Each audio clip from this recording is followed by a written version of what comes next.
ఈరోజు మనం చెప్పుకోబోయే కథ వ్యక్తి వికాసం.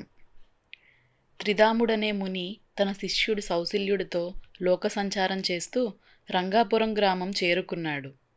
ఆ సమయంలో రచ్చబండ దగ్గర ఊళ్ళో జనం పోగై ఉన్నారు. గురు శిష్యులిద్దరూ అక్కడికి చేరుకున్నారు. ఒక నెయ్యి వర్తకుడు చుట్టుపక్కల గ్రామాల్లో కల్తీ నెయ్యి అమ్ముతూ ఎంతోమందిని అనారోగ్యం పాలు చేశాడనే అభియోగం రుజువు కావడంతో అతడిపై గ్రామ పెద్ద తీర్పు చెప్పి శిక్షను అమలుపరుస్తున్నాడు. తీర్పు ప్రకారం వ్యాపారికి 3 రకాల శిక్షలు విధించి వాటిలో ఏదో ఒక శిక్షను ఎంచుకునే అవకాశం అతడికే ఇచ్చారు. అతడికి విధించిన శిక్షలు ఏమిటంటే, అతడు అమ్ముతున్న కల్తీ నెయ్యిని ఒకేసారి 5 సేర్లు తినాలి, లేదు 100 కొరడా దెబ్బలు తినాలి, లేదా 100 వరహాలు జరిమానా చెల్లించాలి. నేరస్తుడైన నెయ్యి వ్యాపారి మొదట 5 సేర్ల నెయ్యిని తినే శిక్షను ఎంచుకుని తినసాగాడు.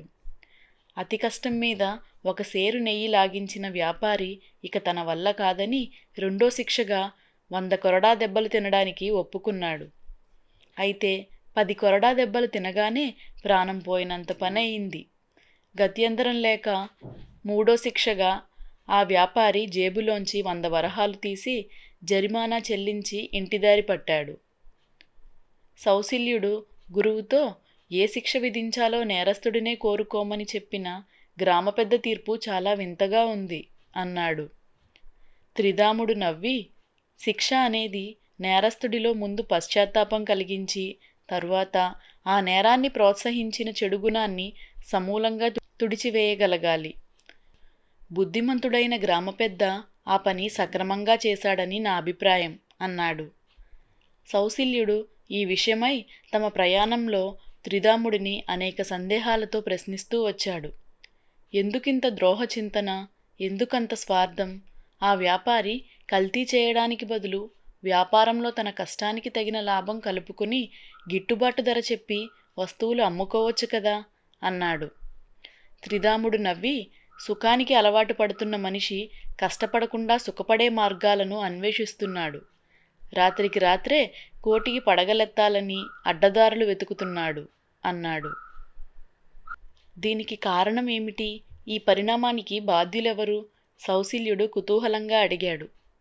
ఒకడు తనకు తోచిన రీతిలో మరొకడిని మోసం చేస్తాడు.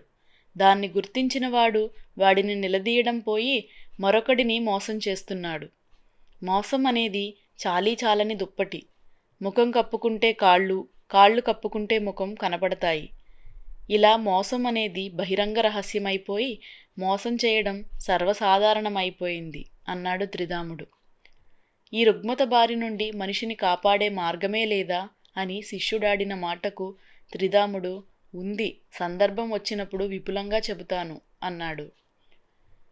కొంతకాలం తర్వాత గురు శిష్యులిద్దరూ తమ ప్రయాణంలో భాగంగా ఒక ఊరు చేరి ఊరు చివరన ఉన్న చింతతోపులో విశ్రమించారు. ఆ పక్కనే ఒక పాఠశాల. ఒక ఉపాధ్యాయుడు విద్యార్థులను చెట్ల కింద కూర్చోబెట్టి వాళ్లకు గణితం బోధిస్తున్నాడు. ఒక పాల వ్యాపారి గ్రామంలో 1 సేరు పాలను 4 వరహాలకు కొని నగరానికి తీసుకుపోయి సేరు 6 వరహాల చొప్పున అమ్మితే ఎంత లాభం వస్తుంది? సేరుకు 2 వరహాల లాభం 2 క్షణాల్లో పిల్లలు ముక్తకంఠంతో చెప్పారు. ఆ లెక్కన వ్యాపారి గ్రామంలో 10 సేర్ల పాలను కొని అందులో 4 సేర్ల నీళ్లను కలిపి అమ్మితే ఎంత లాభం వస్తుంది? ఉపాధ్యాయుడు మళ్ళీ అడిగాడు. పిల్లలు ఆ లెక్క చేయడానికి ఆలోచనలో పడ్డారు. త్రిధాముడు సౌశల్యుడి వంక చూస్తూ, ఈ పిల్లలు రేపటి ప్రపంచానికి వారసులు. రేపు తమ తోటివాడిని ఎలా మోసం చేయాలో తరగతి గదిలో బహిరంగంగా నేర్చుకుంటున్నారు. 4 వరహాల పాలను 6 వరహాలకు అమ్మితే 2 వరహాల లాభం. ఇంతవరకు బాగానే ఉంది.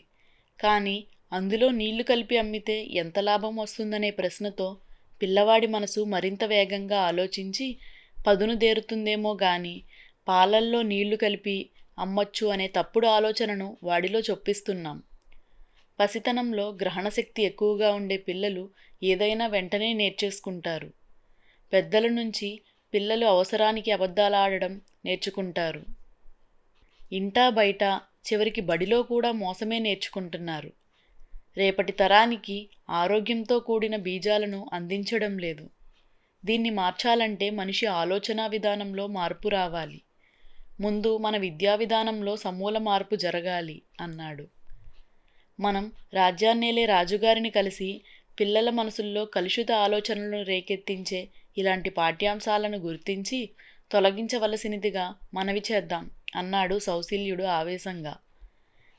త్రిధాముడు నవ్వి, అలాగే ఈ ఉద్యమం నీతోనే ఎందుకు మొదలు కాకూడదు?